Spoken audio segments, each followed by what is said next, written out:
Мамак Джамисы в поселке Мамак впервые открыла свои двери для прихожан в 1998 году. За 25 лет функционирования здание мечети изрядно износилось, а протекающую на протяжении 5 лет крышу уже и вовсе было не спасти. Сегодня Мамак Джамисы требует капитального ремонта.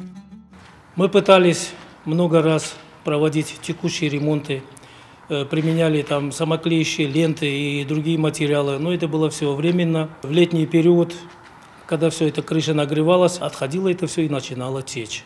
Все это давало временный эффект, поэтому было принято решение полностью убрать нашу крышу и сделать ее заново.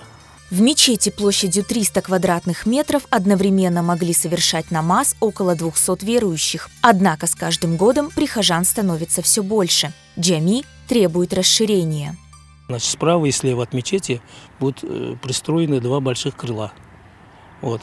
Одно предварительно, скажем так, будет предназначаться для женщин, другая для мужчин дополнительно, потому что в праздничные дни наша мечеть не вмещает. Деревня у нас, село у нас очень большое, населения очень много. На первоочередные ремонтные работы в мечети требуется 2,5 миллиона рублей. Силами местных жителей и всех неравнодушных большую часть суммы уже удалось собрать. Но чтобы завершить сбор и начать долгожданные строительные работы, требуется еще немало усилий. Сайгылы джамат, пожалуйста, активно примите участие. И пусть ваши садака Аллах Та'аля примет, конечно. Участвуйте в сборе средств для реконструкции нашей мечети.